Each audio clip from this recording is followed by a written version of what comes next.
Welcome back to Beerland, people.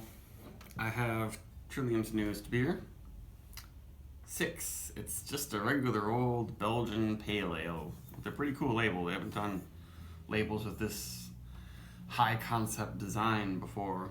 It's 6% alcohol. I think it's called 6 because of that, and it also has like 6 ingredients. There's Belgian pale malt, local Pilsner malt, and dextrose, which Trillium throws in lots of their pale beers. Then Hallertau for hops, Belgian ale yeast, they say, and then I guess water makes for 6. And this one was bottled January 17th, so I assume it was bottle conditioned.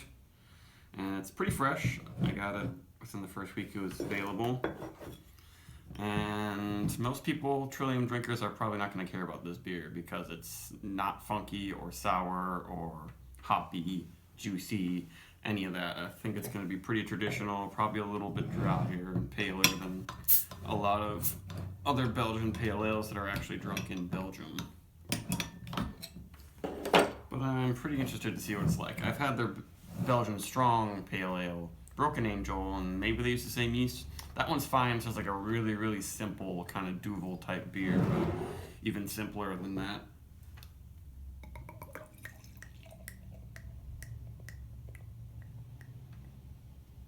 Nice carbonation. Good looking head. Good head, but not a huge amount of crazy bubbles rising. I always like that when a beer can have a nice big head and good retention, but without it seeming like you're literally drinking like an upside down waterfall because the bubbles, the carbonation is so intense. Got plenty of bubbles rising though.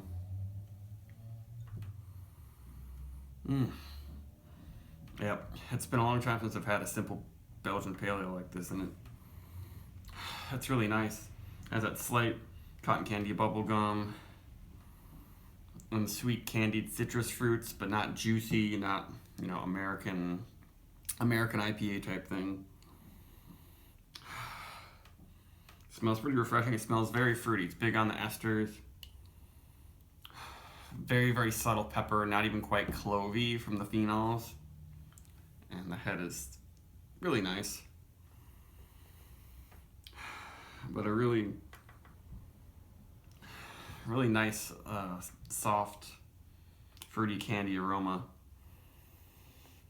This is the sort of thing that I used to really, really love. And the hops are, pretty held back. Just a little bit of a really light touch of grassiness and kind of dry, woodsy berry sort of thing, tea-like. And it is, Hallertau, the classic noble hop from Germany.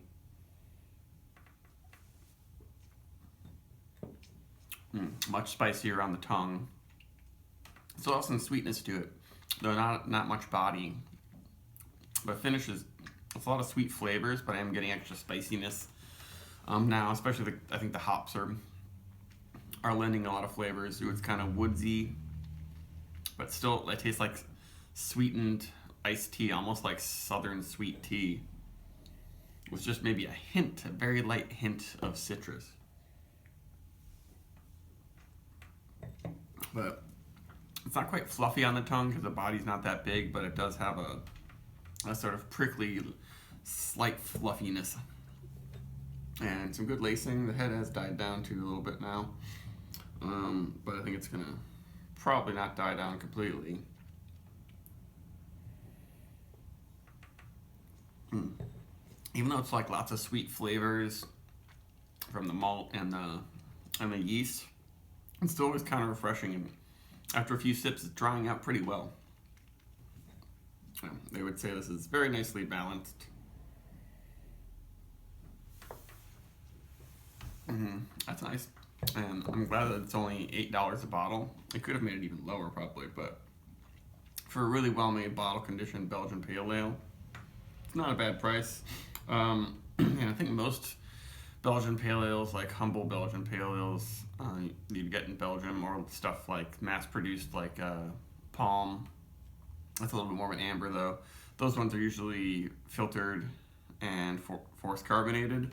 So it's nice to have this with a natural prickly carbonation.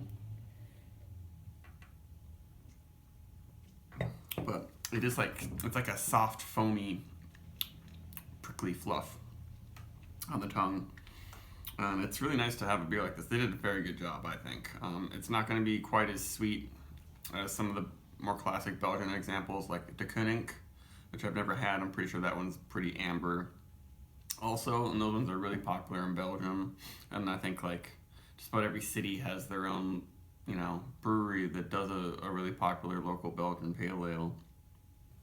And these things aren't really that popular in America. A lot of the Belgian styles that people want now are sour, wild, barrel aged, that sort of stuff.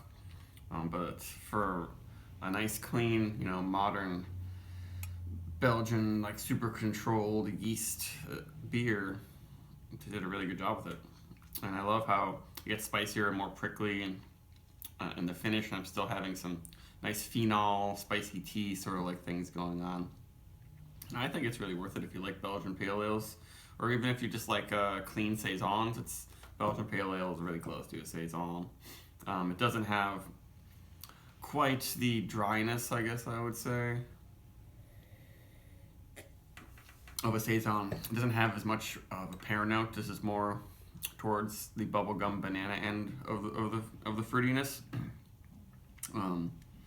But I don't mind that every once in a while.